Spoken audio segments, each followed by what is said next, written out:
Alright, welcome back guys. My name is Ishan. Welcome back to Talk Football, home of reviews, tactics and transfer talks. And today in this video we have Sujith, our expert, with us to talk about this Porto versus Juventus tie, the first leg of the UEFA Champions League round of 16 tie.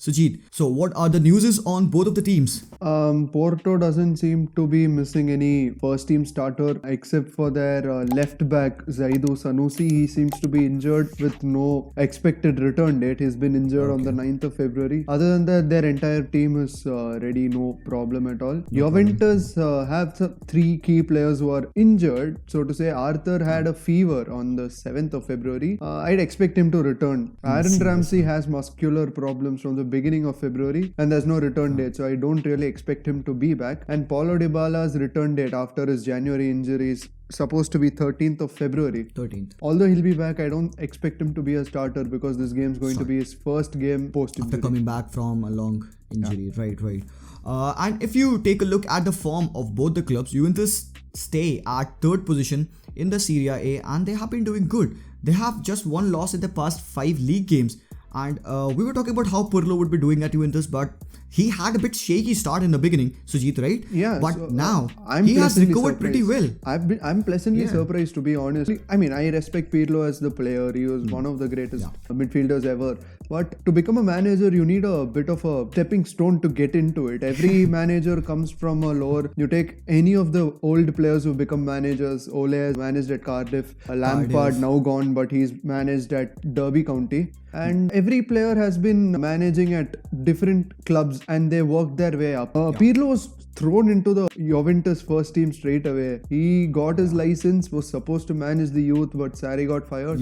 He got thrown in immediately. Although I have the greatest respect for him as a player, I didn't think he'd excel so quickly. So, taken my words back, Juventus is really exciting to watch and he's done a great job. Exactly. And in the past game, we saw that they drew against Inter, but they made it to the final of the Coppa Italia Cup. So they look good. Mood, the whole camp is very good. They have been scoring goals. They have been defensive resolute as well. If you look at Porto, what would you expect out of this game? Is this really going to be a big challenge for Pirlo? Would he be concerned? I really don't think Pirlo is going to be concerned about... I mean, no team is a pushover. Any team who's made it to this stage has done some work to get to the stage. But round of 16 is again just a round where the underdogs can still persist. And the only way for Porto to win is to play like they have nothing to lose. I don't see them winning this game, but that's the only way they're going to do it.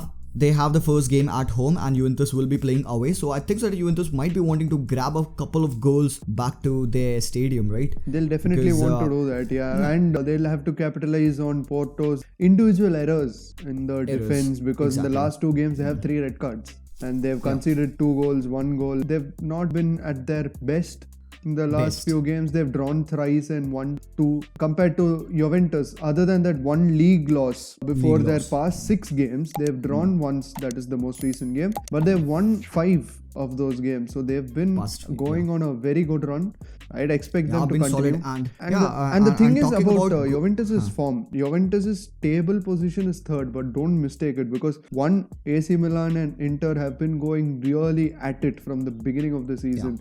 And number 2 is that team wasn't gelling together well enough in the beginning. And Cristiano Pirlo was initially experimenting with his squad. Yeah, he was trying out the formation. He was trying out the players, the right person. But right now he has found his mix. Weston McKennie, that guy who just comes into this team the first season and he's performing terrifically. 3 goals already this season. Kulusevski as well performing. What a great prospect. And let me say this, I'm a huge fan of Federico Chiesa.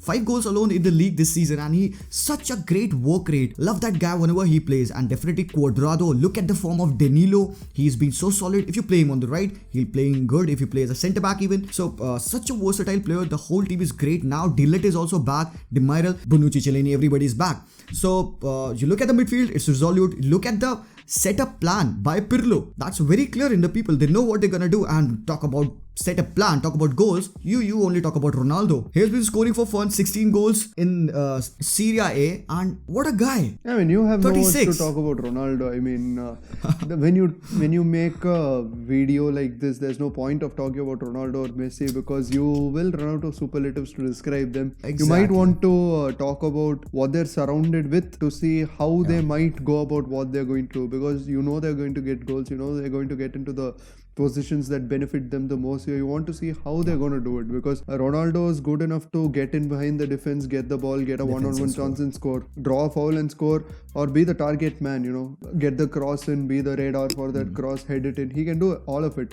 So it depends on how they're going to use Ronaldo inside the box and what they're going to do. That's going to make the difference. And more so than that's that, the reason attack, why the midfield has been very crucial. And we were talking about this, and I think so that we didn't mention that Aaron Ramsey is also a doubt for this game, Sujith. Yeah, Aaron Ramsey, as I mentioned, Aaron Ramsey has a muscular problem. He's going to be a doubt. Arthur is going to be, and Dybala, we've talked about that, he's going to be so I don't expect Aaron Ramsey to feature, although he's been the starter for most of the season up till now.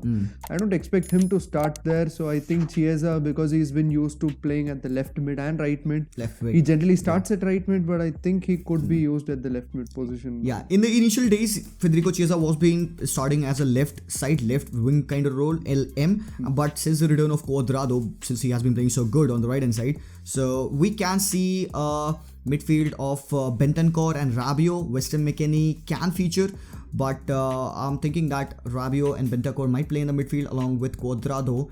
Maybe Federico Chiesa would play, or even Bernardeschi can play on the left hand side. And up front would be Cristiano and the high goal scoring player Morata. He has got 6 goals in this UEFA Champions League. Yeah, and Syria, he doesn't have as many. That's the best part. In Syria, he has 4, and UCL he has 6. And that offside hat-trick, you can't forget. If he fixes that issue in this game, like a small chink in his armor, if he fixes that, he could be scoring far more than he's already doing, which is already at a high level. But the thing is, they're going to have to have one guy play the dummy role, the guy to supply Ronaldo. So I think he is going to do that. He's not going to be because let's not forget, Ronaldo had COVID in between, so he had to miss a few games. And all those games, what's his name? Morata had to sub in, had to make sure they get the goals, they get the numbers up. So I don't think he'll have that much of a workload anymore, considering Mr. UCL is back. So yeah. Exactly. So I think so that is all up for this video. Very quickly, I'll be ending this video talking about the predictions, Sujith. Just the numbers. Yeah, so more than the attack, what's blown my mind is how Juventus has been very organized defensively. The number of goals they've conceded is very low compared to what they were. I mean, they were a decent defensive team, but they've improved a lot here. And the thing is, last year, De Ligt wasn't exactly in form. I mean, he was playing, but he wasn't in form. But now they have like 3 center half options. They have Bonucci, Chiellini, and De Ligt now. So Demairel also, yeah, I forgot. So these, and considering the weight of this game, considering it's Porto, I think Pirlo is going to experiment and give an opportunity to the youngsters to get a little game time going before they advance into the deeper stages of the competition. And you asked me my prediction. My prediction is going to be 3-0 Juventus. 3-0. 3-0. Okay, so I think so.